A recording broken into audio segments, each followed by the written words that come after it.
Labas, mėly bičiuliai. Padarėm šiek tiek pertrauką po kasteto ir šiandien šiek tiek spurtuojam į viršų. Antras profesorius, šiaip jau mūsų laidoj, jis gynėsi, kad nėra šiuo metu profesorius, bet aš manau, kad ateitis parodys, kas yra profesoriai, kas nėra profesoriai. Šiandien pas mane svečiuose istorikas, politologas, geopolitikos išmanytojas, Sorbonos stažuotojas Egidijus Motieka. Labas, Egidijau, dar kartą. Labą dieną. Žiūrėk, pradėkim nuo apšildančio klausimo. Sakė, žurnalistai turi apšildyti žmonės, ne? Taip, puiku. Jo, tai prisiminkim, kaip mes susipažinom. Man didelė garbė tave pažinot. Aš laikau tave savo, gal dar ne draugu, bet ir labai rimtų bičiulių. Mes visada susiskambinam. Tai prisiminkim 2016 metus, kai aš ten siautėjau ir tu vis dėlto surizikavai mane pakviesti į vadovų klubus. Tai kodėl surizikavai tą beprotį reklaitį pakviesti į vadovų klubų? Na, visų pirma, beprotis žodis yra labai toks daugelįpis. Nemanau, kad tu esi beprotis. Į vadovų klubą aš tave pakviečiau pakalbėti apie pasaulio. Mes pradėjom nuo futbolo užkulisių, bet iš esmės palėtėm sporto užkulisius. Būtent dėl šitų užkulisių, kad kažką išsiaiškint, sužinot, kodėl, pavyzdžiui, mokama už futbolo žaidėją 200 milijonų, o už krepšinio 2 milijonus arba dar mažiau. Ten ir už superinį jau, sakykim taip. Ir panašiai. Ir aš žinojau, kad tu žinai šituos dalykus. Aš be to iš tavo kolegų buvau girdėjęs daug, kad tu žinai šitų užkulisinių, sakykim, aferų Europoje ir pasaulyje. Nu, kai šneki apie Europą, tai yra krepšinis jo, nes NBA nėra tų tokių tikrųjų užkulisių jo. O futbole jie yra, nes viskas vieša, žinai. Labai viskas vieša NBA, žinai. Taip, labai viskas vieša ir labai gerai, kad taip yra, bet ne visada taip turi būti galbūt. Nes dabar, sakykime, futbolo pasaulis jau persikelia į trečią, į Arabijos šalių dimensiją. Ir ten, kuo toliau, tuo daugiau bus tų užkulisių. Tai vat čia yra tikrasis įdomumas, kaip klubai generuoja pinigus, ką jie daro, ką tai reiškia, kai sumokama 200 milijonų, kam mokėti 200 milijonų, jeigu baigėsi žaidėjas tampa laisvojo agentu ir tu sumoki tik tai jo kontrakto pinigus iš esmės. Ką tai reiškia tas mokėjimas? Tai vat man apie tai man ir buvo įdomiausia pakalbėti su tavim ir supažindinti biznio žmonės su šitais dalykais.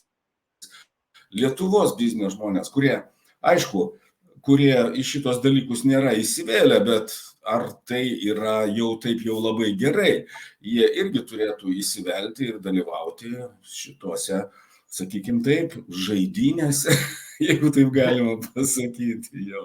Jo. Tai va.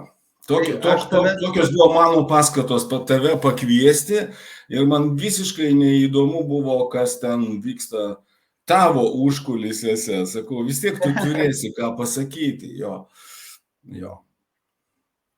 Supratau, Egidijau, aš tikiuosi nenuvyliau tavęs. Nu, tu juokauji. Jo, tu pas mane buvai 2 kartus ir abi diskusijos buvo labai įdomios, nes buvo ir iš vadovybės vadovų klubo labai didelis susidomėjimas ir iš pačių Lietuvos verslininkų buvo didelis susidomėjimas. Tai mes tikrai labai šauniai pakalbėjom. Jo. Tai va. Tai smagu, mes nuo 2016 su Egidijum pažįstami esam ir sakau, tapom bičiuliais, nežinau, aš su Egidijum į žvalgybą tikrai eičiau, nežinau, ar jis eitų su manim, čia kiti klausimai, aš per jaunas turbūt į žvalgybą vaikščiot. Ne, eitumėm, aš tai esu kaip buvęs saugumietis, esu gerai pakaustytas, tai aš pravesčiau instruktažą gerą, kurio vis tiek reikėtų ir tada eitumėm į žvalgybą kartu, jo. Egidijau, tada gerai įžangą padarėm, šokim prie temų. Tu žinai tokį rusų aktorių Paniną, kuris toks ekscentriškas žmogus ir lytinius organus rodęs, ir kaip Lietuvoje populiaru ir panašiai. Tu žinai tą aktorių? Ne, nežinau. Jaunesnis Paninas, jis man rodo Sergejus, ne Sergejus. Jo interviu paklausė, dabar jis yra antiputinistas totalinis, ir jo interviu paklausė, kas gali sustabdyti karą Ukrainai. Jis atsakė vienu žodžiu. Kaip tu manai, koks tas žodis, Egidijau? Nu, aš jo nepažįstu, aš negaliu interpretuoti. Čia galėjo pasakyti ir kitas žmogus, bet žodis labai tikslus ir fainas. Ir labai kovinis, jeigu ką. Tai pagalvok, kas tai galėtų būti per žodį. Ne, nu, negali šiaip atspėti kažkokio tai žodžio, nei iš šio, nei iš to. Žinai, koks tas žodis yra? Snaiperis. Kaip? Snaiperis tas žodis yra.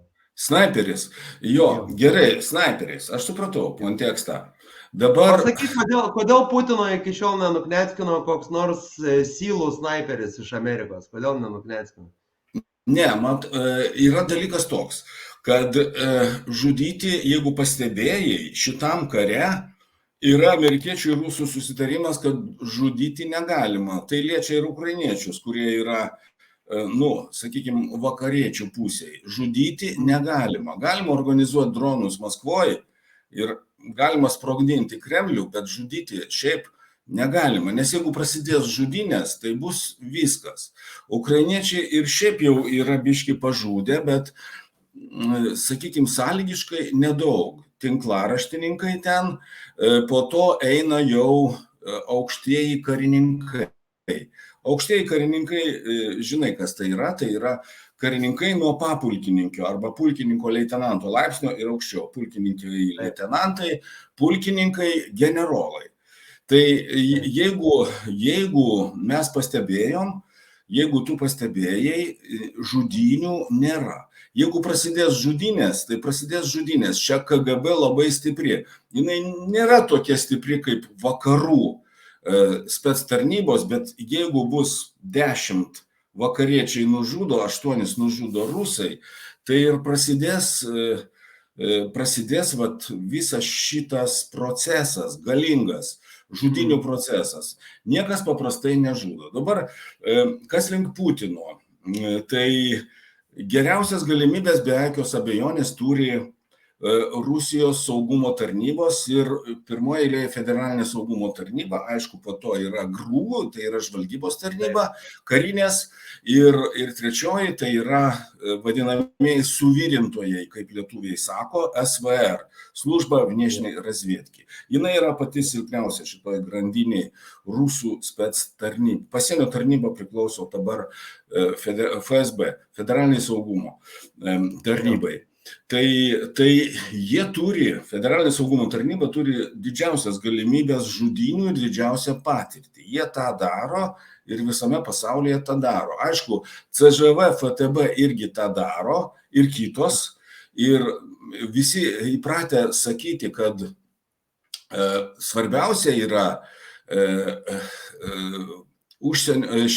CŽV, jo ir FTB.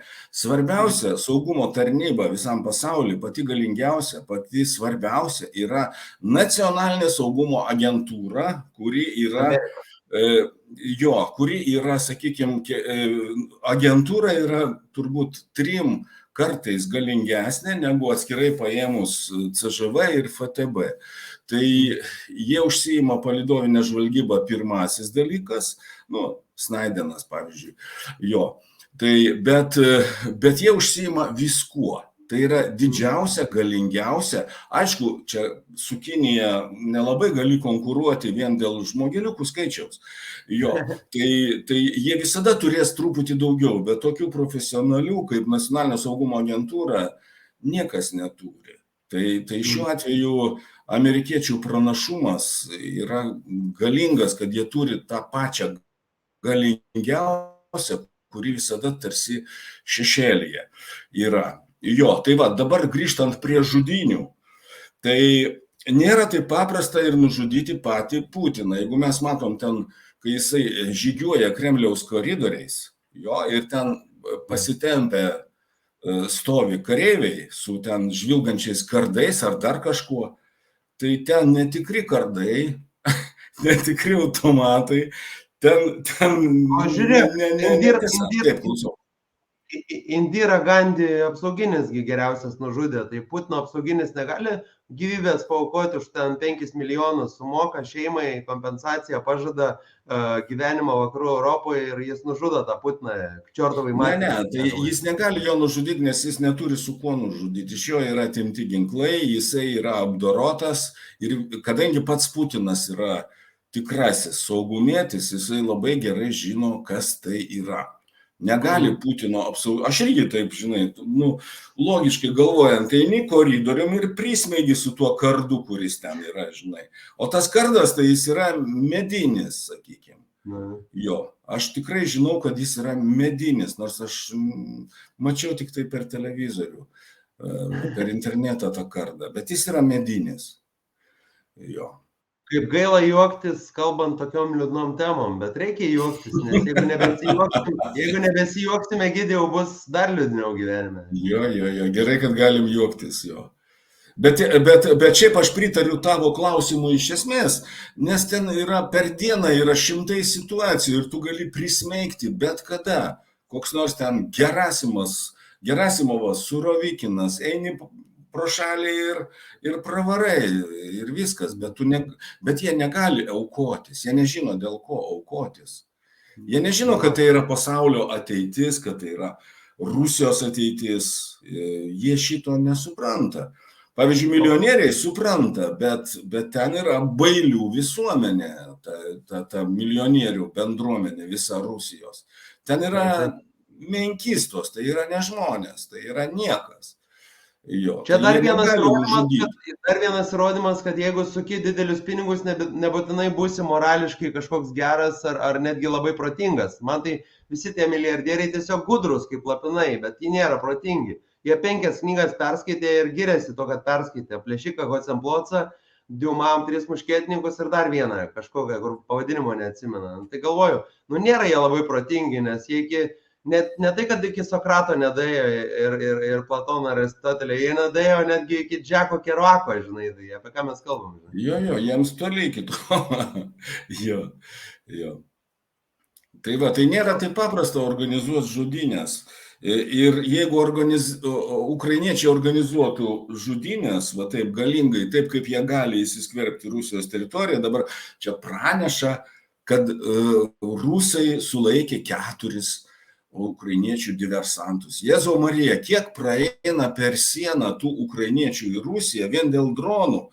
Jiegi dronus, visi galvoja, kad dronai leidžiami iš Ukrainos, nėra taip paprasta. Dronus reikia leisti iš Rusijos, turėti bazę, papirkti rusus, netoli Maskvos. Nėra taip paprasta iš kokio tai, aš nežinau, Luhansko ten ar Charkovo paleisti, Luhanskas tai užgrobtas rusų, bet Luhansko dalis yra ukrainiečių teritorija, dabartinė valdoma. Jo, tai nėra taip paprasta, viską tu turi padaryti Rusijoje. Ir jie šitą padaro, nes jie turi bazę, turi pinigų, jie įeina, mes kai sakom, turi pinigų, tai yra labai sąlygiška su ukrainiečiais, taip? Nes esmė ta, kad visa pagalba karinė 90% eina už dyką, suteikiama amunicija ir visa kita Ukrainai už dyką. Dar jie daperka ir dar vakarai duoda jiems palaikyti makroekonominį ir mikroekonominį stabilumą. Tai jie duoda dar pinigus. Tai ukrainiečiai dabar karo metu neturi pinigų bado. Grinai todėl, kad remia vakarai. Ir remia ne tik tai ginkluotę, bet palaiko jų ekonomiką. Tai iš tų, sakykime, pinigų, kuriuos skiria Amerika arba Europos Sąjunga, 10% skirti dronams, atakoms į Rusiją, tai yra tikrai labai nedaug. Ir jie šitą padaro. Jie įsiskverbia į Rusijos teritoriją ir jie šitą padaro. Jo. Egidijau, užbaigiant Ukrainos temą, aš atsimenu 2014 dar prieš Krymą mes važiavome Maidaną, vežė medikų misiją, čiučiut pavėlavom, bet medikai turėjo ką veikti, vis tiek tam buvo daug žmonių sužalotų, į Vilnių atvežtų, aš juos lankiau, iššaudytom akim su berkuto guminėm ir neguminiam kulkom, žinai, tai aš dabar taip galvoju, Putinas kažkokį memorandumą ten paleido, kad iki 26 metų tikrai kariausim. Kaip tu manai, Ukraina turi šansų laimėti anksčiau negu iki 26 ir ko reikėtų, kad Ukraina laimėtų anksčiau negu iki 26, nes čia 26 labai negreitai, čia labai toli.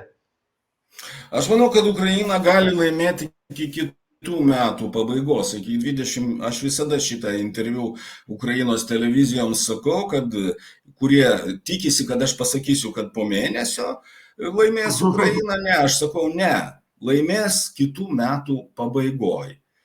Jo. O kad jie visą tai pasiektų, tai jie viduje save yra organizavę tiesiog fantastiškai, kiek tai yra įmanoma. Jo. Bet tai žiūrėk, korupcionierių išlenda, kurie milijonus vagia iš tos pačios vakarų paramos. Tai be jokios abejonės.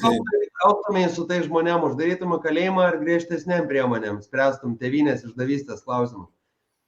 Ne, tai ne, karo visuomeniai nėra taip paprasta tą išdavystės klausimą spręsti. Ukrainiečiai minimaliai tai daro, aš nežinau, ar jie gali daryti galingiau, organizuoti tą kovą su korupcionieriais. Aš manau, kad tai labai sunku yra šitą padaryti. Ir ar tai yra svarbiausias dalykas dabar šitą daryti, kadangi vis tiek situacija fronte yra pakankamai normali. Frontas juda gerai, nereikia ten kažko norėti super, kad jie judėtų dar greičiau ir panašiai, bet aš nemanau, kad jie gali su korupcija. Daug svarbesnis dalykas yra daugiau su korupcija padaryti. Daug svarbesnis dalykas yra kova su Rusijos saugumo tarnybomis, kurios irgi čia kaip ukrainiečiai gali įvažiuoti Rusijos teritoriją be jokių problemų, reikia truputėlį priedangos, sienagi didžiulė.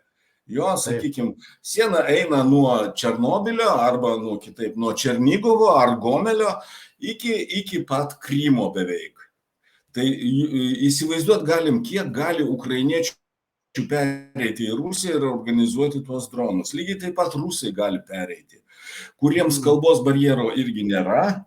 Ukrainiečiai šneka be akcento rusiškai, rusai šneka be akcento rusiškai. Rusiškai, jo, dėja, jeigu su akcentu šnekėtų, kažkokį tai maskoliškų sakėtų, tai būtų labai gerai, iš karto pagauni tokį, arba sušaudai, arba į mainų fondą su ukrainiečiais. Jo, tai lygiai taip pat rusai irgi gali žvalgybinėse veiksmuose dalyvauti labai galingai, o pirmoji eilė tai yra Donecko ir Luhansko gyventojai. Aš ką tik kažkur neseniai skaičiau, kiek žuvo Horlivkos gyventojų, 20 000 Horlivkos gyventojų mobilizuotų rusų armijos žuvo fronte. Įsivaizduojate, 20 000 Horlivkos gyventojų, kurie turėjo ukrainiečių pilietybę, Ukrainos pilietybę, jie žuvo elementariai. Tai jeigu paimt, čia tik tai apie Horlivką šnekam. O kiek tų miestų, tokių, Zelenskis gimęs yra Kryvoje Ryhe, jo, tai ten tokių gyvenviečių, aš čia Lietuvos mastu sakau, kur gyvena po 800 000 gyventojų, tai gyvenvietė, jeigu gyvena, 800 000, tai gyvenvietė, taip? Taip, aišku. Jo, kiek ten jų yra, tiek Luhansko, Luhanske, Donecke jau tokių nėra tiek daug, bet pačioj dabartiniai Ukrainos valdomoj, kontroliuojamoj teritorijoj tokių yra labai daug. Tas pats Dnipropetrovskas, kurį jie dabar vadina Dnipro, jo, irgi ten milijonas gyventojų. Kiek jų ten yra Zaporižės srityje ir panašiai. Kiek mes nežinojom, kad jie turi gyventojų tiek daug ukrainiečiai. Nežinojom, iš kur tie 45 milijonai. Dabar mes žinom ir juos žudo visus. Jo, tai va. Aš visai užmiršau, kad tu Latvijai dabar sėdi, tai aš latviškai norėčiau pasisakyti, lai dzīvoja dargi draugi. Tai gyvuoja brangus draugai.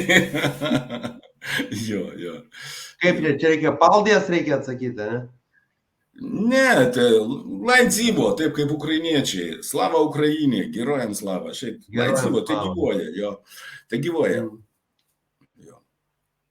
Apie Ukrainos temą užbaigiant visiškai, tu visais rinkėjais paramos Ukrainai pasitikė, nežinau, Baltijos šalyse, Lietuvoje, kaip tau atrodo?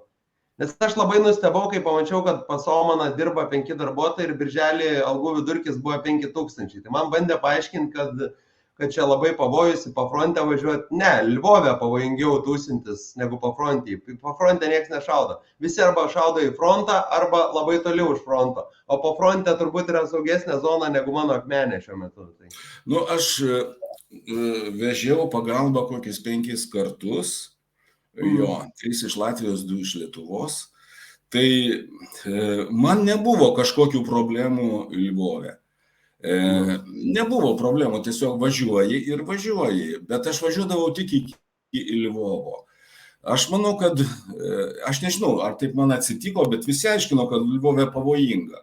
Bet pavojinga yra ir Lucke, ir dar pavojingiau, jeigu tu važiuoji toliau, nes ten rusai pradeda kontroliuoti. Iki Lvovo tai jiems padeda labai stipriai Lenkai. Yra konvojai, kurie važiuoja naktimis, rusai jų negali identifikuoti pilnai, yra problema didžiulė. Nemanau, kad tai yra labai pavojinga iki Lvovo važiuoti. Va dabar, kai buvo, aš nepasakysiu tiksliai, bet turbūt prieš 5 dienas tas didysis Lvovo apšaudimas, kur nukentėjo 120 pastatų. Jo. Ir anksčiau yra buvę, va taip, kas 5 savaitės maždaug Lvovas yra totaliai atakuojamas. Ne, vis dėlto. Tai nėra taip labai pavojinga, nes visi konvojai važiuoja naktį ir jie važiuoja, sakykime taip, centralizuotai, be šviesų, kad viršui nebūtų šviesų. Ir jeigu atsimeni, Putinui buvo užduotas klausimas, kodėl mes, sako, tų konvojų nesusekam. Putinas atsakė kaip putiniškai, kaip visada, kad pasakė, kad kartais mums pavyksta, kartais nepavyksta, bet iš tikrųjų tai nepavyksta, jo, gal 1 kartą iš 100 pavyksta jiems šitą dalyką. Bet ten, žinai, ką aš pasakysiu, pavyzdžiui, Chmelnyckis yra, rusai labai sėkmingai atakuoja Chmelnyckį, nes ten yra logistikos sandėliai, kiek aš žinau, 2, aišku, yra daugiau, mes čia šnekam kaip būrimą kažkokį tai. Jo, ir jie tuos du tuos sandėlius atakuoja, aš nežinau, kiekvieną 3 savaitę jie sunaikina tuos Chmelnyckio sandėlius, kur yra visa karinė pagalba, daugumoje amunicija jo yra. Tai vad sakau, aš čia nenorėčiau taip nuvertinti to Lvovo faktoriaus, nes ten veiksmas vyksta, galinga grandinė yra Žešuvas, Luckas, Lvovas. O po to jie važiuoja arba į Kijevą iš Lvovo, arba jie važiuoja į pietinę Ukrainą, kuri yra, sakykime, apsaugota. Ternopilis, Chmelnyckis ir po to jau išvežioja tą visą karinę pagalbą. Bet čia vakariečiai irgi labai galingai dirba ir panašiai man keistai ir įdomiai teko, kai aš vežiau tą karinę pagalbą, susitikti su prancūzais netoli Lvovo, reiškia. Prancūziškai gerai moki. Aš Prancūzijoje mokiausi apskritai. Apie tai prieisime, Egidijau. Jo, aš magistrą apsigynęs esu Prancūzijoje, nesvarbu. Jo, tai va, tai susitinki žmogų, kuris vadovauja kitam konvojui ir susitinki po 35 metų pertraukos, kas yra labai įdomu ir faina. Jo.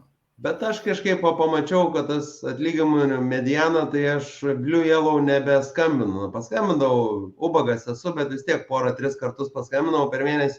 Dabar galvoju, jeigu jūs kotedžus norit statytis iš paramos, kaip čia, Nu, aš organizavimo. nežinau, Tai Gediminai, ar taip griežtai reikia dabar vertinti. Mes nežinom, ką jie aš daro. griežtai vertinu. Man atrodo, kad galėtų dirbti 3 darbuotojai ir už į rankas 2000. Nereikia čia 5. Gal ir galėtų, bet yra visokie... Aš manau, kad tai yra truputį pakazuka ir aš žinau, kaip tai veikia. Aš pats dariau ir medikų misiją ir dar darysiu kitų dalykų, turiu planų. Bet žinau, kaip tai veikia. Tas administravimas, tu gali dirbti kitus darbus tikrai ir nereikia ten 5 darbuotojų už 25 štukas. Tikrai nereikia. Garantuoju tau tikrai. Ne, aš to fakto nežinojau, tu man dabar pasakėjai, bet... Buvo pakilę birželio mėnesį po radarom akcijos, dabar pasidarė 3000, bet net ir 3000, man atrodo, daugoka, turint omeny, kad ten gal vienas iš tų 5 žmonių dirba tikrai tiesiogiai su fondu, o kiti turi kitus darbus ir užsidirba normalius pinigus, nes nėra žiopli, yra išsilavinę ir panašiai. Tai man labai keista, kad iš paramos organizavimo daromi kotedžai, aš taip spėju gal. Jeigu taip yra, tai aš tau pritariu, bet ta prasme... Taigi galima pasižiūrėti rekvizitai LT, tai taip yra, nemeluoja rekvizitai, kiek žinau, kaip žurnalistas žinau. Aš pažįstu Ohmaną asmeniškai. Aš irgi pažįstu. Jo, nemanau, kad jisai galėtų kažkokias piniginės akcijas daryti. Jisai apskritai yra žmogus iš Švedijos specialiųjų tarnybų. Jo, šitą visi žino, aš manau, jo. Ir jis tikrai dirba darbą nuoširdžiai. Kitas dalykas yra, kokie yra susitarimai dėl pinigų surinkimo. Jeigu tu surenki tam tikrą pinigų sumą, tai tu turi galbūt gauti tą savo, tuos 5, aš nežinau, 5 ar 3, tu dabar pasakėjai, aš nežinau. Galbūt jie gauna priklausomai nuo to, kiek surenka. Aš nežinau, aš nenorėčiau taip griežtai vertinti, kad jie tokie ir tokie ir tokie. Aš tai žinau, kad jie parom nedirba, jie dirba normalias valandas ir sakau, ir turi kitus darbus greičiausiai ir kalturkės, tai man labai keistai atrodo, kai pakyla. Atvirai šnekant, aš neįsivaizduoju, ar jie galėtų turėti kitus darbus, nes tai yra neįmanoma, dirbant tokį darbą, dar turėti kitus darbus. Nebent, žinai, pamoderuoji pokalbį už 1000 ten, už 1000 šiandien, pasirodai, tai čia nėra darbai, bet iš kalturkių tu gali uždirbti nemažus pinigus, daug didesnius negu iš Blue Yellow. Galbūt, bet aš sakau, aš neskubėčiau taip labai greitai vertinti. Aš nesmerkiu, viskas gerai, Egidijau, aš nesmerkiu, aš tik sakau, kad man keista ir man nesinori Blue Yellow vesti, tai aš dabar ant praeities žvalgo persimečiau, nežinau, kad Šarūnas Jasiukevičius dirba puikiai. Ir aš labai jo pasitikiu, aš ir Šuraivu gal net labiau negu Blue Yellow pasitikiu, nes žinau, kad ten dirba 10 žmonių ir jie išleidžia 1% nuo paramos administravimui. Tai man patinka 1%. Ir plus aš matau, kad Šuraivas perveda kas 3 mėnesius iš savo sąskaitos 1000, 1500. Man patinka toks dalykas, nes mane mobilizuoja jų merčo nusipirkti, mane mobilizuoja jos paremti. Aš tikrai, koks be būtų nuomonė apie Šuraivą ten visoje visuomeniai, aš labiau tikiu šiuo metu negu Blue Yellow, ar jo labiau Tapino ten akcijom. Aš remiu per Blue Yellow, nežinau, reikės pagalvoti, pasirinkti informaciją dabar po to, ką tu pasakėjai. Jo, nes man tai problemų nebūdavo. Ir kai aš žinau asmeniškai patį Ohmaną, tai man problemų dėl to nebūdavo, bet pagalvosiu. Jo. Visi galima paremti. Visaip galima paremti. Tai aš ir tiesiogiai kartais pervedu, yra ten žmonių dar nuo Maidano laikų, tai jeigu nepervedžiau tiesiogiai, tai pervesiu po šito pokalbio, galvoju, bus naudojant. Jo. Žiūrėk, Egidijau, Ukrainą užbaikim, tu ten Ukrainos spaudai ir YouTube'ui duodi intervų, tai kas norės tikrai tave susiras. Ukrlife tu duodi, berods, ar ne? Jo, tai susiras pagal tavo pavardę YouTube nesunku, bet pakalbėkime apie kitas temas, ne vien tik Ukrainą. Tai žiūrėk, tu Sorbonoj esi ir stažavęsis, ir mokėsis. Yra ten kažkoks 8 pasaulio stebuklas, ta Sorbona, kaip visi šneka, ar nieko ypatingo realiai? Žinai, nėra jokio stebuklo. Aš baigiau magistrą, apsigyniau rytų kalbų ir civilizacijų institute. Jo, garsus labai, jo. kalbų ir civilizacijų. Man iš karto žmonės klausia, tai tu mokėsi rytų kalbų, sakau, kodėl aš čia turėčiau mokytis rytų kalbų? Aš moku. Antras žodis - civilizacija. Jo. Po to aš įstojau, nors Lietuvoje aš jau buvau apsigynęs daktarą, aš įstojau į Sorbonos universiteto doktorantūrą, kurios aš nebaigiau, nes mane pakvietė dirbti į Valstybės saugumo departamentą Mečys Laurinkus ir tada, kai aš ruošiausi jau gintis Sorbonos daktarą, prieš kokius 3 mėnesius mane pakvietė į saugumo departamentą ir aš nedvėjodamas, aišku, sutikau, vien todėl, kad žinot, kas tai yra ir kad būtų naudingam Lietuvai. Bet Sorbonos universitetas yra ypatingas tuo, kad kai aš įstojau į tą doktorantūrą, ten yra 3 metai, plus 2 metai ir plus, aš nežinau, gal dar 20. Jeigu tu neapsigini, tai gali po metų, po 2, po 3 ten ir panašiai. Bet kas mane pribloškė, tai yra absoliutus laisvas grafikas. Ką tu nori, tą tu darai. Svarbiausia, kad tu rašai tekstą, tave prižiūri tavo darbo vadovas, kad tu turi kažkokį tekstą, o visą kitą tu gali vaikščioti po tą visą Sorboną. Sorbona tai yra 4 universitetai. Iš esmės Sorbonoje yra ten, kai aš baigiau, aš baigiau, bet neapsigyniau. Jo, 13, Sorbona 13. Bet 4 universitetai yra tikroji Sorbona. Jo, visi kiti yra Paryžiaus universitetas, ten 5, 9, 13. O Sorbona yra 4 universitetai, kurie visi yra, aš pabaigsiu, kurie visi yra Paryžiaus centre, galim sakyti. Jo, visi 4. Pary 1, Pary 2, Pary 3, Pary 4. Čia yra Sorbona. Taip. Aš dabar sugalvojau, kodėl tu nebaigiai, nes 13 dega, jeigu krepšinė esi žaidęs, 13 dega. Ne, aš tikrai buvau parašęs beveik tekstą, 90%, 85 gal, ir, kai pakviečia į aukštas... Kokia buvo tema, tu rašei kokia kalba, prancūziškai? Ne, tai tik prancūziškai gali, ten kitą kalbą negali rašyti ir kalbėti, tai tik prancūziškai. Kokia buvo tema, jeigu pamenė, Egidijau, labai įdomu? Mano tema buvo tokia: Lietuvos ir Baltarusijos bajorija 19 amžiaus pabaigoje, 20 amžiaus pradžioje. O, tai tu apie šlėktas išmanai, ne? Tu apie šlėktas išmanai? Apie šlėktas išmanai, sakau. Šiek tiek išmanau apie šlėktas, jo. Lietuvoje... Kaip tu save labiau laikai istorikų, politologų, geopolitikų, kuo tu save laikai, kas yra tavo stiprybė realiai? Principe, tai politologas ir geopolitikas tai yra tas pats, tik tai geopolitikas yra siauriau, tai yra politologija, jo.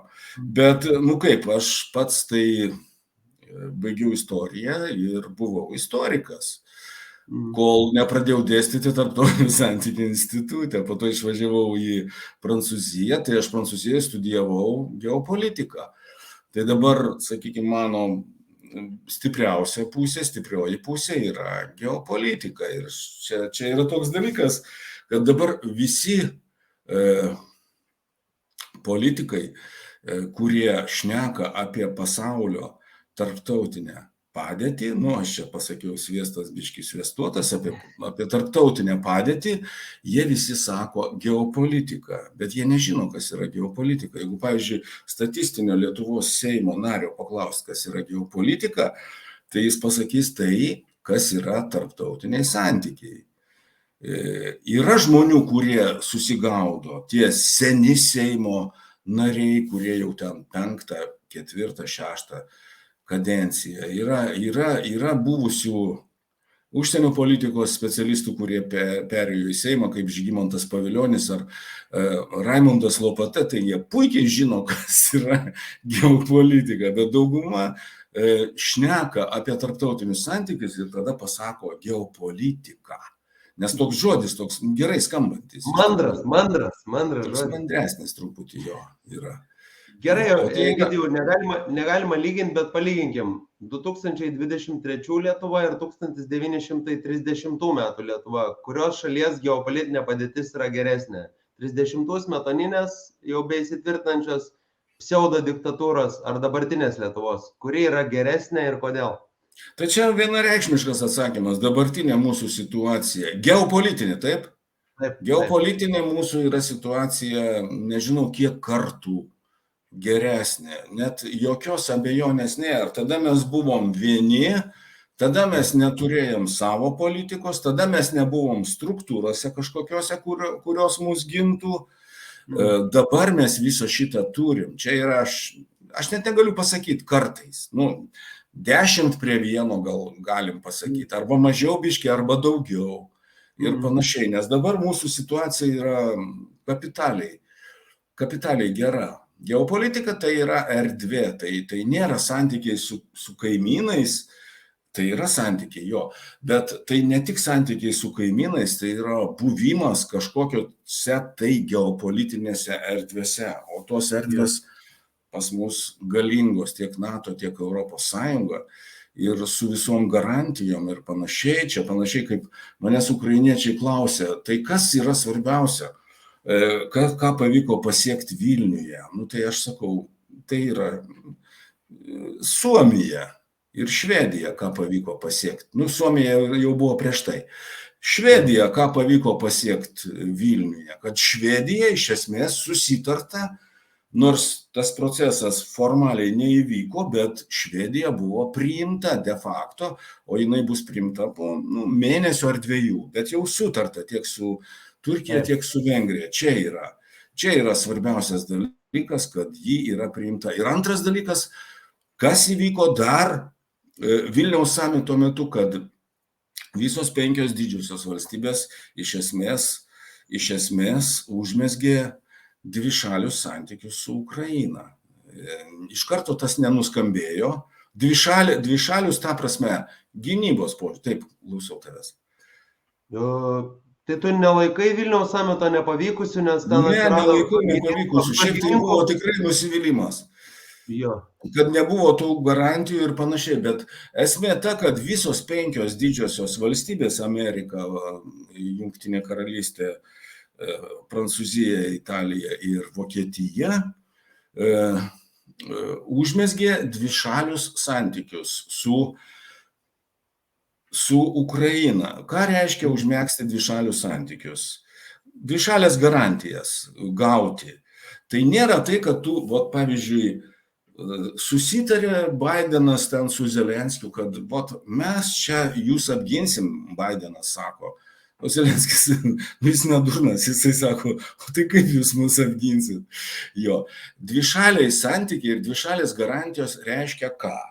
Kad apie 5, kaip su Izraeliu, pavyzdžiui, kaip su Pietų Koreja, kaip su Japonija, kaip iš dalies su Taivanu.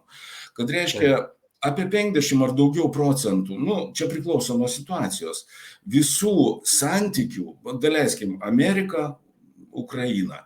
Jeigu tu nori turėti dvišalės garantijas, tu turi turėti oficialias dvišalės garantijas, ta prasme, sutartis, kad mes jums padėsim tada, mes jums padėsim tada, mes jums padėsim tada. O nepadėsim tada. Ir tada pasirašomos tos sutartys. Tai yra vienas paketas. Kitas paketas yra tai, kad yra nepasirašyti dalykai. Taip, tarp, sakykime, Amerikos ir Japonijos, tarp Amerikos ir Pietų Korejos. Slaptieji protokolai. Okupuota. Kaip? Slaptieji protokolai, sakau.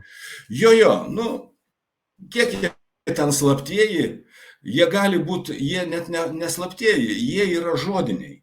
Dalis yra rašytiniai, kad mes jums ateinam į pagalbą užpuolimo atveju, o kiti gali būti žodiniai. Ką daryti branduolinio karo atveju ir panašiai. Ir taip toliau. Kas bus su Taivanu? Tai yra Amerika turi pasirašiusi su Taivanu kažkiek tai, atsiprašau, sutarčių. Bet šiaip tai daugiau nepasirašysiu, negu pasirašysi. Jo, tai mes ateisim. Ir, pavyzdžiui, kai aš tavęs klausiu, ar tu tiki, kad Amerika ateis į pagalbą Taivanui? Aš tikiu. Aš tikiu irgi. Bet ar ateis totaliai? Arba taip kaip Totaliai su nežinau. Ukraina, kad, žinai, F16 neduosim, F14 duosim. Aš juokauju Žinai, čia. Amerika atsiųstų sylų vadinamojų kokius 2 pulkus ir užtektų sudubasintų tos kiniečius į vieną kasą dabar. Nu, galbūt, galbūt. Bet ta prasme, tai, ką 5 didžiosios valstybės Vilniuje prižadėjo ukrainiečiams, tai nėra tas, kas realizuojasi tą pačią dieną. Vat, kovo 12 sutarė, Liepos 12 sutarė, Liepos 13 jau. Ne, tai yra 2 metų, 3-4 procesas. Čia kaip su Izraeliu viskas vyko. Izraelis turi visas Amerikos garantijas. Ir aišku, jis turi ne tik Amerikos garantijas, bet jis turi ir UK garantijas. Izraelis. Bet neturi Prancūzijos, Italijos ir panašiai, nes su šitais debilais aš nežinau, ar iš visų įmanoma susišnekėti jo. Aš čia prancūzus priskirčiau, nors aš esu tarsi formaliai frankofilas, bet aš priskirčiau juos latinosų leftistams. Tai yra identiški dalykai. Tave cancelins po šitų žodžių, žinau. Kaip sakai? Tave cancelins, bet kadangi tu esi laisvas ir nepriklausomas, tai gali šnekėti, ką nori, žinai. Taip. Jo. Mes pradėjom nuo Sorbonos ir vėl prie Ukrainos reikalų. Gerai, pakalbam apie kitus reikalus. Gerai, tu matęs Sorboną, tu matęs visus universitetus rimčiausius, buvęs stažavęsis, nestažavęsis. Lietuvos universitetų situacija, žiūrint iš šalies, iš Latvijos, labai gerai matosi iš viršaus, kaip yra Lietuvos universitetų situacija. Progresas, regresas, stabilumas, stagnacija, kaip tu įvardintum Lietuvos universitetą? Na, aš įvardinčiau kaip stagnaciją, bet jeigu pakalbėsim apie lygį, tai lyginant su Latvijos, tai čia abejonių jokių nėra, pas mus yra aukštesnis lygmuo. Be jokios abejonės. Bet Latvijos futbolas geresnis už tą negu mūsų. Aš nežinau, kaip čia su tuo futbolu yra, kas čia geresnis, nes ir ten yra blogai visai. Aišku, Latvija kažkada tai iškeliavo į tą 16-tuką Europos čempionato. Jo. Ir visi galvojo, kad bus proveržis. Niekas neišėjo su Latvija. Jie visi išsiskirstė po čempionato, aš dar net neatsimenu, kurie tai metai buvo. 2-4. Jo. Jie išsiskirstė ir išsiskirstė. Kokie 7 žaidėjai išėjo gyvenimo atostogų, ta prasme, baigė žaisti, kiti nepatempė ir panašiai. Tai čia ir lietuviai galėjo tą padaryti, aš sakyčiau, tarp 94, 3, net 2 metų ir 2007 lietuviai galėjo irgi išeiti į finalinį etapą. Nedaug trūko. Jo, buvo šansų daug. Realūs šansai gal buvo 2 tik tai, aš taip sakyčiau, kai užėmė 3-asias vietas. Jo, bet grįžtant prie universiteto, aš čia perėjau prie futbolo. Gerai, apie universitetų, jo. Prie universitetų, nu, sakykim taip, yra organizacinis aspektas ir yra dėstytojų lygio aspektas. Tai dėstytojų lygio aspektas, kad Lietuvoje tikrai galima suburti stiprias grupės. Aš turiu galvoje ne tik tai mokslinių darbų rašymo prasme, analitikos prasme, bet ir dėstymo, paties dėstymo. Nes, pavyzdžiui, paimti, aš paskutiniu metu dirbau Riomerio universitete, prieš tai Vilniaus universitete. Tai Vilniaus universitete tarptautinių santykių ir politikos mokslo institutas, tai SPMI, sakykime, tarp 97 ir kokių 2012 metų tikrai buvo galima surinkti stiprias dėstymo grupės, kur tikrai buvo stiprių dėstytojų ir jie galėjo atlikti faktiškai bet ką. Bet jūs įsivaizduojat, dėstytojas tuo metu gaudavo maždaug apie 900 litų atlyginimą į rankas. Tai apie ką galima kalbėti, kai jie turėdavo dirbti užsieny, jie turėdavo dirbti dar kitoj dėstymo įstaigoje Lietuvoje ir dar dalyvauti projektuose Lietuvoje. Žiūrėk, įsivaizduok dėstytoją, kuris turi dirbti nerealiai dėl dėstymo, o aš kažkoks komentatorius sporto apie 3000 litų uždirbdavau, kai pasisekdavo 4. yra sąžinės reikalų šitam reikalė ar nėra. Aš manau, kad aš pervertintas, aš aišku dirbau kaip arklys ir panašiai, bet aš gerokai pervertintas, dėstytojai labai neįvertinti, manau. Ne, tai čia faktas yra. Nemanau, kad tu esi pervertintas, nes aš atsimenu tuos pačius tavo reportažus iš Rio. Jo, ne, čia apie pervertinimą negalima, apie nedavertinamą galima kalbėti. Jo. Nes ir dabar tas tęsiasi, tas toliau tęsiasi, pasityčiojimas elementariai iš šitų žmonių, čia ne tik tai politologai, čiagi visi yra nedavertinami, iš visų yra tyčiojamasi ir tai daro atvirai Tarybų Lietuvos valstybė. Jo, atvirai tai daro. Jo. Nu čia rėžiai, Egidijau. Tarybų Lietuva grįžo po truputį, ne? Jinai niekur nebuvo išnykusi, jo. Aš atsimenu tuos debatus apie atlyginimų kėlimą, nes, atlyginimų kėlimas dėstytojams yra neįmanomas, todėl kad reikia ką kelti? Reikia pakelti 10 kartų. O kaip tu pakelsi 10 kartų? Tai kitiems reikia 8. Tai čia yra bėda, kuri prasidėjo ten 90 metais, kuri nebuvo sprendžiama ir po to jinai kaupėsi iki kokių 2005-ųjų, o nuo 2005-ųjų jau nebereikia spręsti, nes reikia nespręsti. Ir tada viskas gerai, kai nesprendi tos problemos. Viskas eina normaliai toliau. Visi eina į darbą. Kaip yra Jono Šimkaus eilėraštyje. Teka upės, auga žvėris ir gerai. Nieko nereikia daryti. Jo. 65 metų eilėraštį, jo neištrėmė į Sibirą. Tiesa, tada nebetremdavo į Sibirą 65 metais jau. Aš galiu tavo eilėraštį pasakyti 4-eilį, tu gal nustepsi, gal ne, gal aš esu sakęs, bet man jis labai patinka. Jeigu gėrimai geri, tai su noru juos geri, o išgėręs pamatai, kad svyruoja pamatai. Žinai, kieno eilėraštis šitas yra? Kieno? Bernardo Brazdžionio pasirodo. Vau, jo. Šaukiu aš tautą. Jo. Ai, nežinau, man tai liūdesys ten, kas vyksta, aš pasidomiu, aš domiuosi ne tik sporto gyvenime, aš daug sričių domiuosi, tai pasidomiu, kas vyksta universitetuose, tai man tokia, net ne stagnacija, man atrodo, kad regresas vyksta šiuo metu universitetuose. Aš taip susidarau įspūdį, kiek man papasakoja studijuojant. Ne, tai čia yra žodžių žaismas, stagnacija ir regresas, kadangi stagnacija nuolat, tai ir susiformuoja regresas, kadangi nesprendžiama visą tai.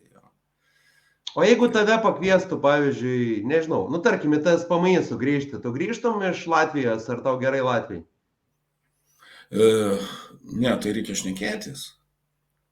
Reikia šnekėtis, ką jie pasiūlytų, ko nepasiūlytų ir panašiai. Jo, tai... Gerai, asmeninis klausimas gali atsakyti, neatsakyti, kaip norėsi. Radžvilas ar Jokubaitis, kas tau geriau? Jokubaitis. Linkėjimai. Vakar buvom susitikę, labai smagiai pašnekėjom ir apie šitą podcastą pašnekėjom. Gerai, klausyk, Egidijau, mes 48 minutės kalbam, aš bijau, kad tavo sūnus tai pradės budinėtis, tai reikia zakrugliatą. Ne, viskas gerai, jisai miega dabar. Jo. Žiūrėk, pakalbėkim apie tavo karjerą šiek tiek. Apie knygas pakalbėsim vėliau, bet apie tavo karjerą. Tai tu sakei, Sorbonai stažavaisi, mokėsi, doktorantūrą rašiai. Po to VSD tave iškvietė Mečys Laurinkus, ar ne? Tai kiek tu gali papasakoti apie VSD tų laikų, nes man atrodo, kad ten buvo toks gyvačių lizdas, nes aš kai dirbau Respublikoje, tai aš aprašinėjau Vytauto Pociūno išmetimo iš balkono istoriją, tai aš ten tiek prisiklausiau variantų iš visų ten dirbančių arba susijusių žmonių, kad ten aš pamačiau, kad ten toks gyvatynas, ta prasme, kad baisu. O kaip buvo tavo laikai? Tai čia tie patys laikai ir buvo. Tik tai jisai žuvo 6, o aš išėjau 4 iš saugumo departamento. Tai čia Tai tu nelabai kas skiriasi. pradirbai kelis metus tik tai, ne? 6 metus pradirbau, jo. 6. Jo, nu tai aš nežinau, apskritai turint galvoj, kad kolektyvas buvo, aš atėjau 98, 10 metų maždaug, tai jisai buvo pagal situaciją superinis. Mesgi lygindavom, mesgi negyvenom užsidarę, stažuodavomės, aš ištisai stažuodavausi Prancūzijoje, atvažiuodavo vokiečiai, britai, prancūzai, amerikonai apmokymų. Ta prasme, tai buvo jau tikrai vakarietiška saugumo tarnyba su visais, sakykime, trūkumais, kokie gali būti. Pirmiausia, tai aišku būdavo anglų kalba ir sakykime, sąlygiškas toks, jeigu mes kalbėsim apie nacionalinę savimonę, tai saugumo departamente gali dirbti žmonės, kurie turi ne nacionalinę sąmonę, o nacionalinę savimonę. Tai yra, kas yra nacionalinė savimonė ir sąmonė, skirtumas. Esmė ta, kad savimonė tai yra save reflektuojanti sąmonė. Žmogus, reiškia, save pozicionuoja šitam gyvenime ir toj tarnyboje taip, kad jo savimonė neleidžia jam kitaip elgtis, kaip tik tai būti patriotų arba, sakykime, nacionalistų. Šiuo atveju nesvarbu. Aš tai visada sakydavau, kad aš esu patriotas, bet iš tikrųjų aš tai buvau tragiškas nacionalistas, bet aš apsimečiau patriotų. Jo, nes kitaip tu negali, tavo nacionalinis interesas yra aukščiau visko. Tai iš esmės galiu pasakyti, kad tuo metu VSD tarp 98 ir 2004 metų buvo institucija, kuri telkė nacionalinės savimonės nešiotojus, jeigu paimsim apskritai. Aišku, žmonės visokie ir visokie jie buvo. Ir apie kiekvieną negali šnekėti, kad jis toks buvo, bet iš esmės tai buvo. Tai buvo tam tikra saugumiečių, jeigu tai pasakysim, mafija, kuri gimė vadovaujant Laurinkui. Būtent Laurinkui, kuris ir leido šitai institucijai, pasakysiu, netradiciškai išbujoti. Jo, leido susikurti ir susitelkti. Tai šiuo atveju Laurinkaus vaidmuo neįsivaizduojamas, nes visi žmonės pasikeitė prie jo. Visi, ne visi, tu žinai, kai daug žmonių, tai aš nesakysiu tos skaičiaus, kiek... Aš domėjausi, Egidijau. O žiūrėk, gerai, tada valstybininkai yra realybė ar mitas? Ir realybė, ir mitas. Nes ta prasme, tai šnekam apie organizuotų asmenų grupę. Jo? Taip. Jeigu apie valstybininkus, tai jeigu jie dirba valstybės labui ir tai tikslingai daroma, tai reiškia, tai yra pliusas, tai eina viskas į priekį. O tie, kurie ne valstybininkai, kurie mes puikiai žinom, kurie tik savo dirba, dauguma nebūtinai, gali būti žmonės, kurie nepriklauso šitai grupuotėjai, bet jie gali dirbti toliau valstybei. Bet ar tu geriau dirbi priklausydamas valstybininkams? Ar tu dirbi tradiciškai? Tai šiuo atveju yra skirtumas kaip ir su ta pačia nacionalinė savimonė. Ar ji tau nacionalinė savimonė, tai reiškia tai, kad tu savo veiksmus kontroliuoji pagal nacijos interesus. Tu pats gali nuspręsti. Kadangi tu esi struktūroje, tai tu nesi toks laisvas sprendėjas, ką tu gali padaryti Lietuvai.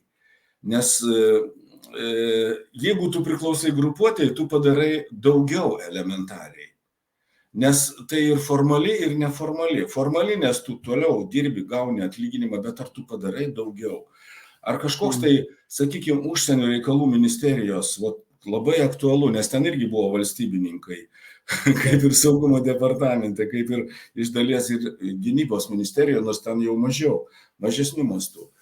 Ar tu gauni atlyginimą, tu viską darai, bet ar tu padarai pakankamai? Jeigu tu turi nacionalinę savimonę, tu darai daugiau. Man tai buvo daug paprasčiau, nes aš, pavyzdžiui, ir dirbau ir saugumo departamente, aš rašiau ir knygas paraleliai. Tai čia buvo tas pats. Ar tu knygą parašydamas prisidedi prie nacionalinio saugumo, ar ne? Aišku, kad prisidedi, vienaip ar kitaip. Kiti knygų nerašydavo, bet jie rašydavo viduj, sakykime, to departamento, tos užsienio reikalų ministerijos, tos krašto apsaugos ministerijos, rašydavo galingas pažymas.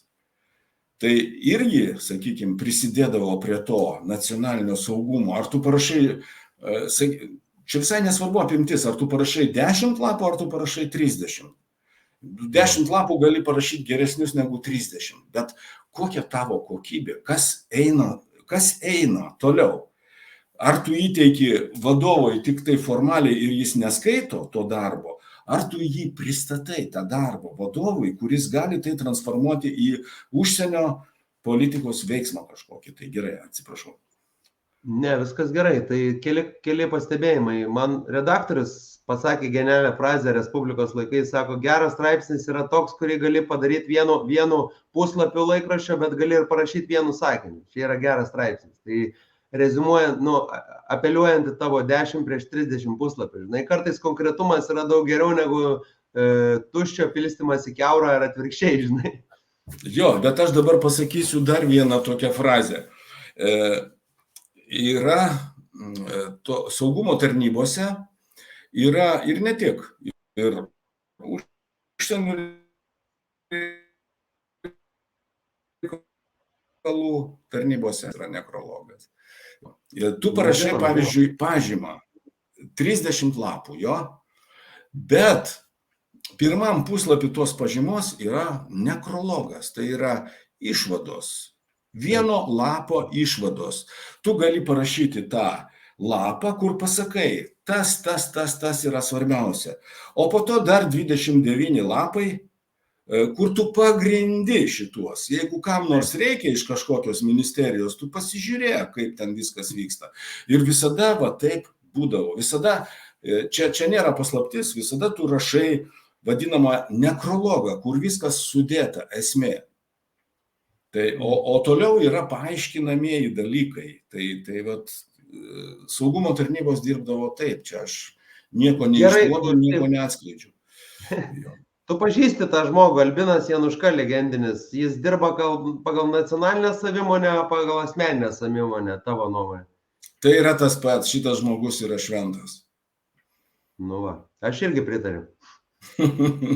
Tai yra tas pats, ta prasme jis dirba todėl, kad jis taip galvoja ir jisai turi nacionalinę savimonę pačiu aukščiausiu lygiu. Čia susprogdintume internetus, jeigu aš turėčiau nepatogius klausimus Delfi laidą. Ai, gerai, sprogdinkim, jo. Gerai, tai iš VSD tu išėjai Pakso apkaltos metu, ar aš neteisingai išėjau? Ne, tik tai baigėsi Paksas, aš išėjau kartu su Laurinku. Ai, kartu išėjai. Tavo bosas, kuris tave pakvietė, išėjo ir tu išėjai? Ne, aš išėjau ne dėl to, aš jau nebemačiau galimybės. Jam išėjus, aš nemačiau galimybės realizuotis ir pats realizuoti save ir tai, kad kažkas būtų geriau, aš mačiau, kad jau tiesiog. Ir dar buvo toks dalykas, kad mes kūrėm strateginių studijų centrą tuo metu. Tai va, apie šitą sekantis klausimas, tai jau nuspėjai mano klausimus, labai malonu. Kas buvo per paukštis strateginių studijų centras? Papasakok. Strateginių studijų centras buvo sumanytas būtent tada, kai Laurinkus vertė Paksą. Kad padaryti, bet tai nesusiję su Pakso vertimu. Jo, kad turėti instituciją, kuri galėtų išreikšti svarbiausių institucijų trijų, tai yra Užsienio reikalų ministerijos, saugumo departamento ir krašto apsaugos ministerijos siekius ir būti nepriklausoma institucija. Tai iš esmės tą instituciją mes kūrėm keturiese. Tai yra be manęs, tai Albinas Januška, Antanas Valionis ir Paulauskas. Artūras Paulauskas. Tuo metu laikinasis prezidentas. Tai ta prasme, mes sumanėm, kad be Paulausko pagalbos mes negalim sukurti tokio centro. Taip ir buvo ir jisai totaliai padėjo jo. Tai buvo ta sukurta institucija, kuri turėjo atlikti nepriklausomus tyrimus. Kiek jie gali būti nepriklausomi tokioj mažoj valstybėje ir be demokratijos tradicijų. Tai iš esmės mes tapom Užsienio reikalų ministerijos padaliniu, nes jiems labiausiai reikėjo mūsų pagalbos po įstojimo Europos Sąjungoje į NATO. Jeigu atsimeni, niekas nežinojo, ką reikia daryti. Įstojom į NATO ir nieko nedarom. Tai mes tada turėjom sukurti, ką daryti. Ir mes kūrėm, mes parašėm Lietuvos strategijų krūvas, Europos Sąjungos, NATO strategijas. Ir tokias strategijas po 1000 lapų, užsienio politikos strategijas, kurių, aišku, niekas negalėjo perskaityti. Gerai, kad gelbėjo tie nekrologai vadinamieji. Tai va, toks buvo tas planas. O žiūrėk, tai kiek gyvavo strateginių studijų centras? Tavo kūdikis su pagalba, bet tugi pasitraukiai po to iš to studijų centro. Jis gyvavo... Tu pasitraukikas toks iš VSD pasitraukiai, iš Sorbonos pasitraukiai, iš centro pasitraukiai.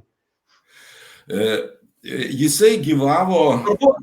Svarbu laiku išeiti, kaip kiekvienam krepšininkui ir futbolininkui. Bet jis gyvavo 5 metus, nuo 4 iki 9 metų. Ten geros chebros dirbo. Aš pažįstu tos chebros, kuris su tavim dirbo. Tai daug žinomų žmonių, reiškia. Buvo pavaduotojai ir panašiai. Esmė buvo ta, kad, jeigu atsimeni, tuo metu buvo krizė. Taip. Ir ta prasme patį centrą uždarė sėkmingai Ušackas. Legenda. Jis niekaip nesuprato, kodėl yra Ušackas ir kodėl yra centras. Jeigu yra Ušackas, tai centro neturėtų būti. Bet jau ir taip viskas sprendėsi, kad jeigu ne jis, tai būtų kažkas kitas uždaręs, nes prasidėjo krizė, mes negavom finansavimo, o URMAS buvo mūsų pagrindinis finansuotojas. Kiti buvo saugumo departamentas ir krašto apsaugos ministerija. Tai jie apskritai nesuprato, kam tas centras reikalingas. Jie tiesiog prisidėdavo todėl, kad užsienio reikalų ministerija inicijavo visą tai. Ir mano irgi ryšių dėka pavyko tą finansavimą išlaikyti, bet atėjo krizė, 8 metai ir 9 metams nebuvo finansavimo. Iš esmės, tai jis buvo ramiai uždarytas. Jis galėjo būti, kaip Antanas Valionis sakė, kad reikėjo palikti 5 žmones ir duoti finansavimą, kad išliktų pats centras kaip toks. Iki geresnių laikų. Kad išliktų, pereitų krizės laikotarpį ir vėl galėtų dirbti normaliai. Bet šiuo atveju tai Ušackui tai buvo nesuprantama. Apie Ušacką aš turiu nuomonę. Aš jį pažįstu nuo 2006 metų ir asmeniškai esu bendravęs interviu. Čia yra tas atvejis, kai ambicijos netitinka talento ir charizmos, žinai, čia. Gana liūdna būna, kai ambicijos yra didžiulės, o talentas ir charizma gerokai mažesni. Taip. Gerai, tai klausyk, tai baigėsi strategijų studijų centras, tada tu perėjai į Mykolo Riomerį, taip? Taip, aš perėjau Mykolo Riomerio universitetą, Ir kaip tau ten sekėsi? Nieko, viskas normaliai, aš ten buvau docentas, po to tapau profesorium, po to tapau dar politikos mokslo instituto direktorium. Bet kadangi mano žmona diplomatė, mes išvažiavom į Airiją ir aš pasitraukiau iš tų pareigų. Tai va. Po to jau vėl kitas gyvenimo etapas. Bet Riomeriui buvo, kaip ten bebūtų keista, labai daug šunų sukarta ant Riomerio rektoriaus yra jo. Kiek Kiek ten teisinga, kiek neteisinga yra kitas dalykas.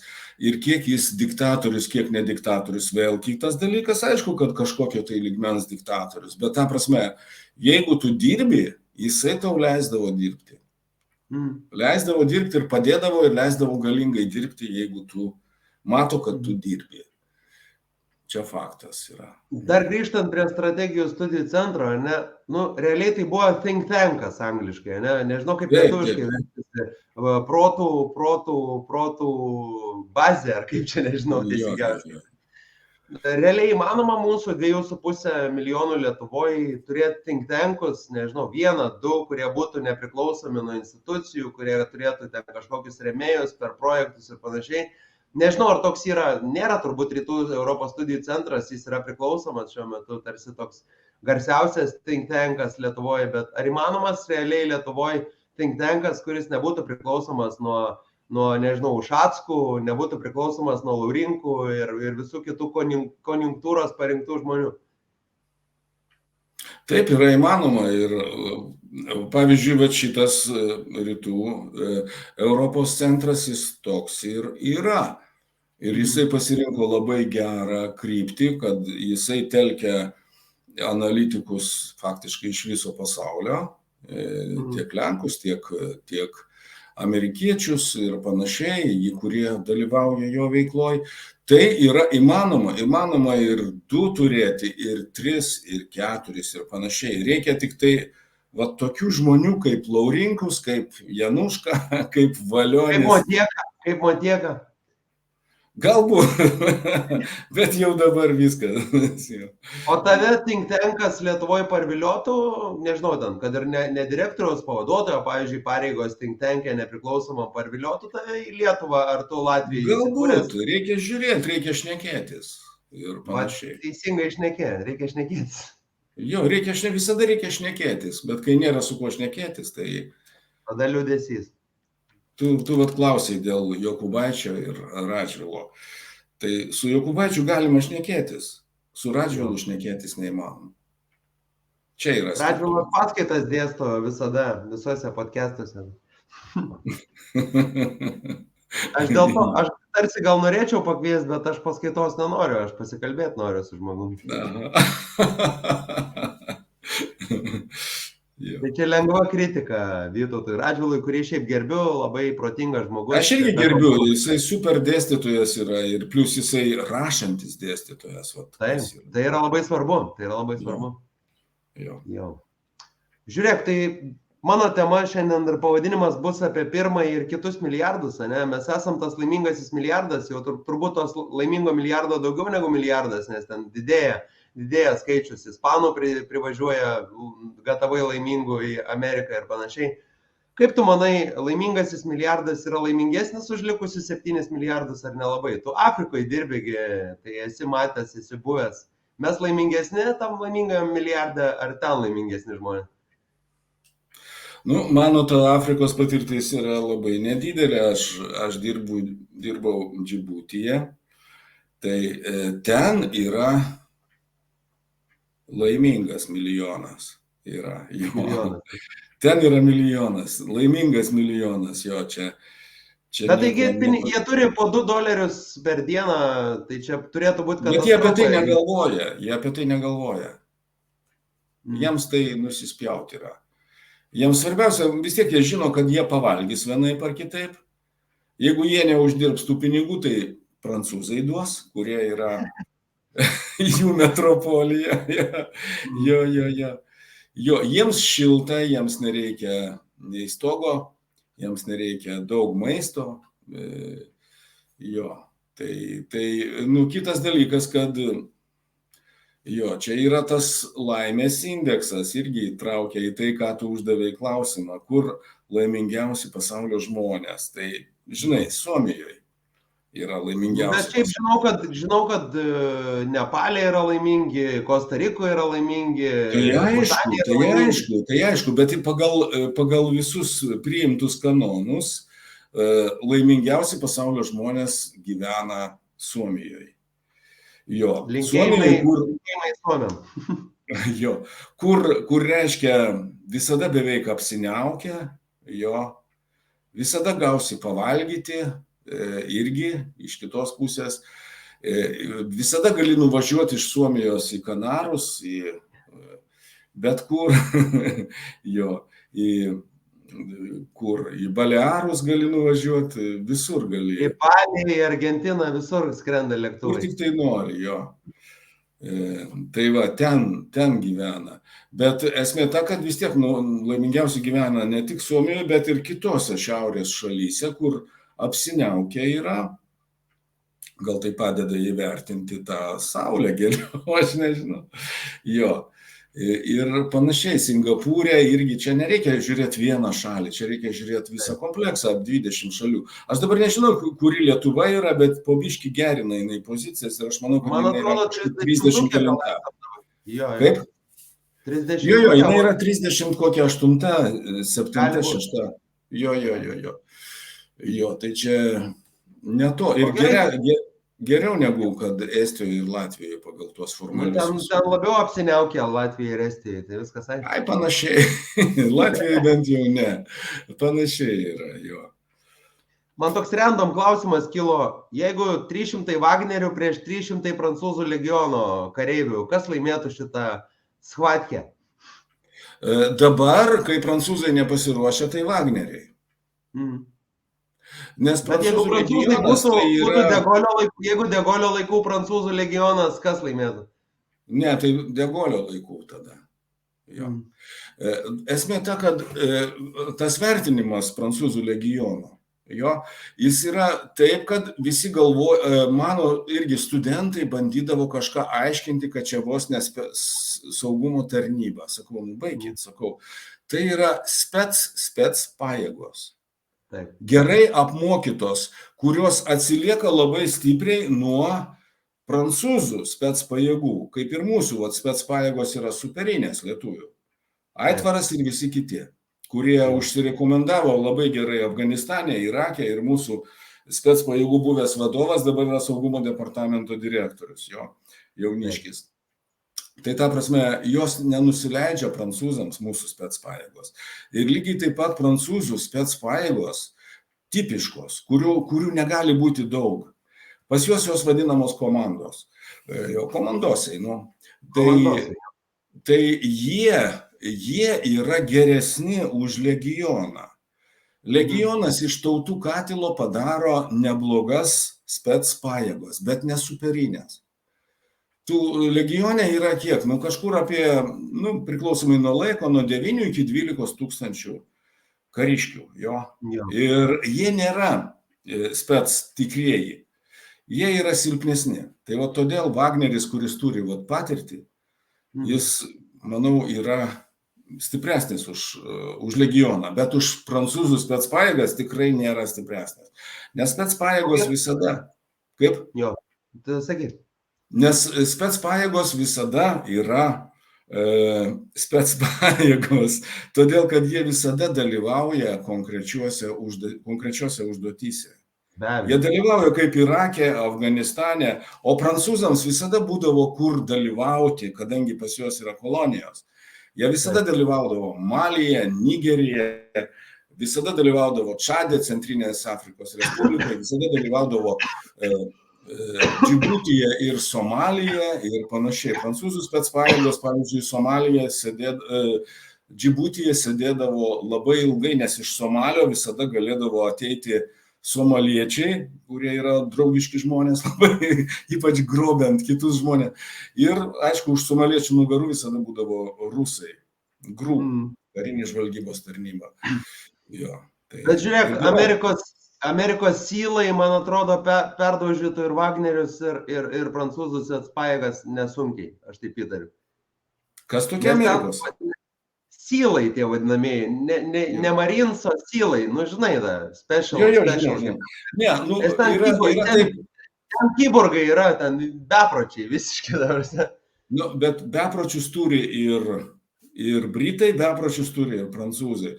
Ta prasme, kaip įprasta sakyti, kad Mi-5 visada sako, kad mes geriausi. Prancūzai sako, juokiasi, rodo pirštų ir juokiasi, sako, taip, jūs geriausi, bet mes dar geresni už jūs.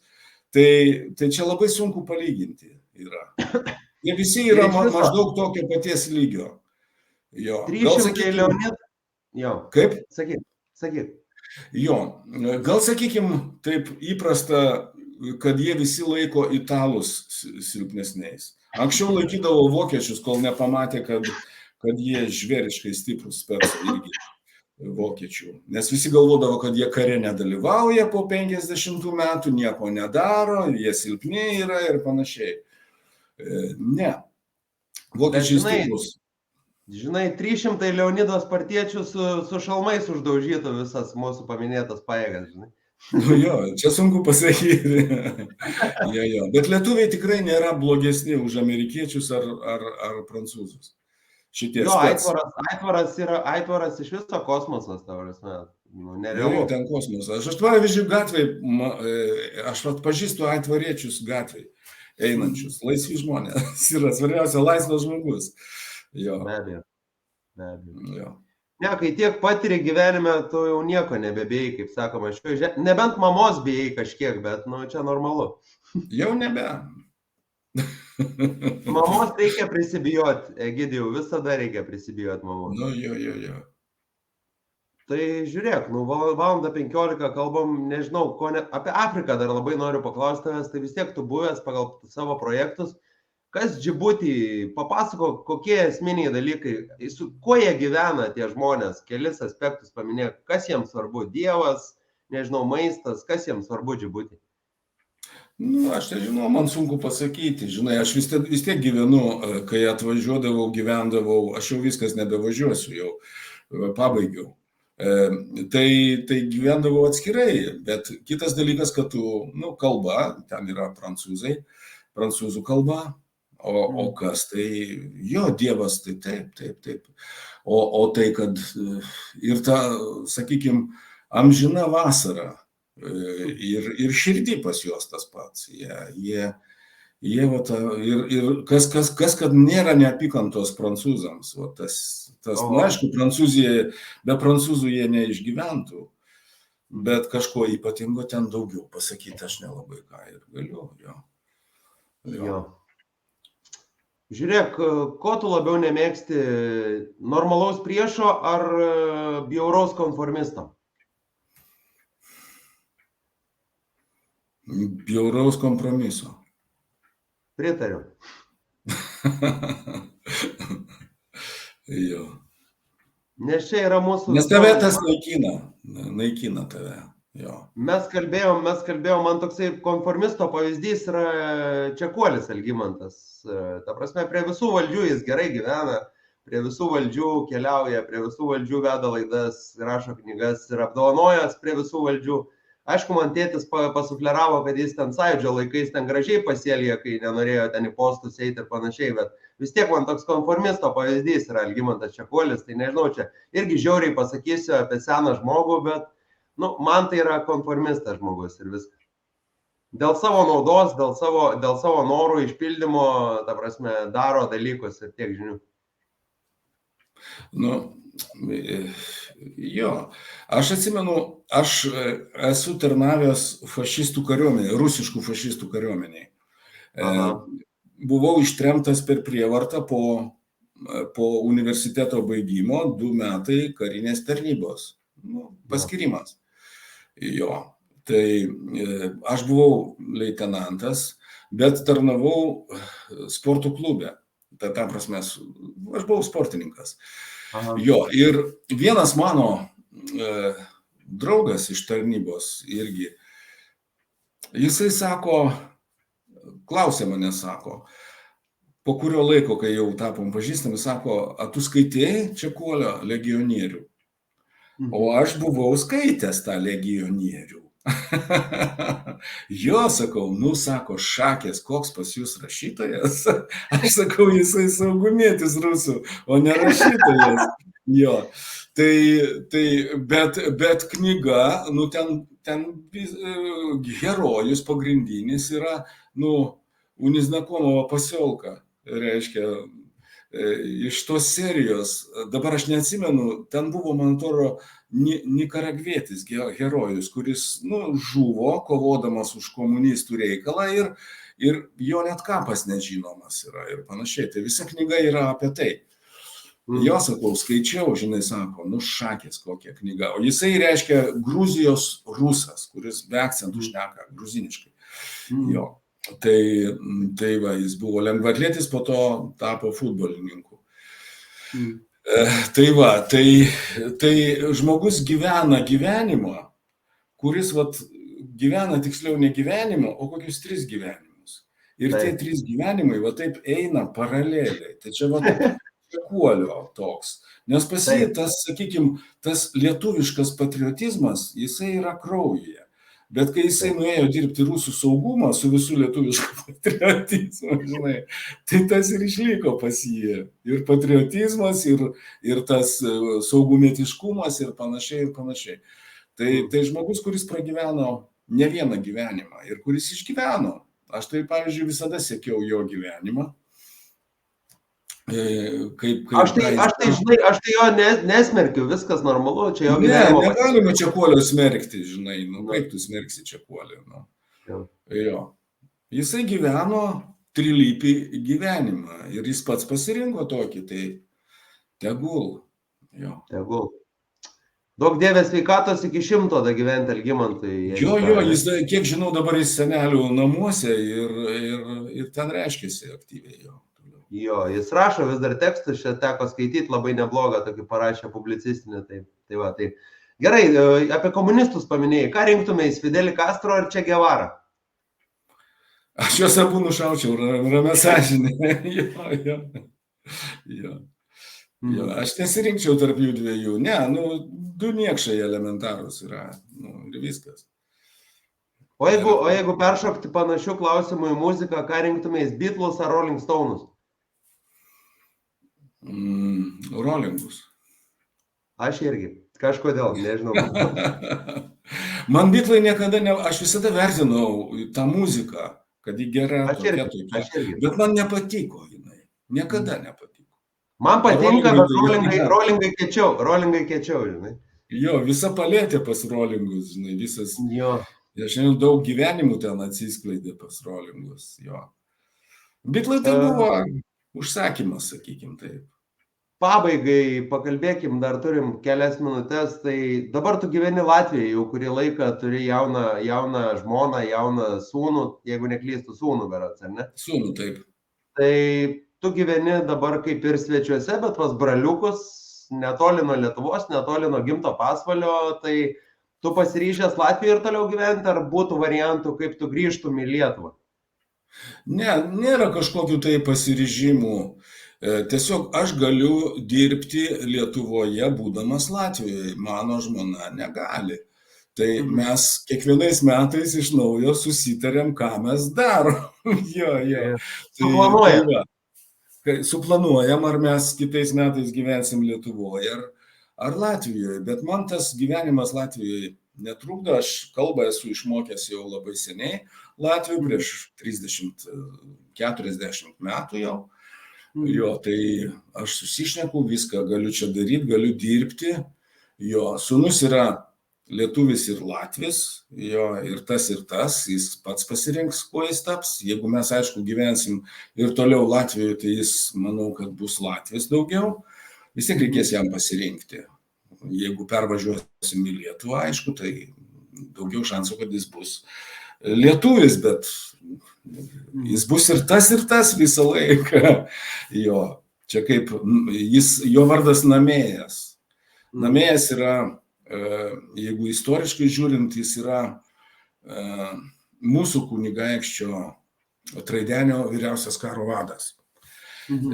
Namėjas, jis pasitraukė iš Žiemgalos į Lietuvą su savo aristokratija visą, kai vokiečiai jos išstūmė, ir jisai tapo Traidenio vyriausiųjų karo vadu. Bet apie jį žinoma tik tai tada, kai jis pasitraukė, 1270. Po to jisai dingsta. Nėra jo paminėjimo kronikose, jisai galbūt žuvo mūšio metu, gal kas buvo, niekas nežino.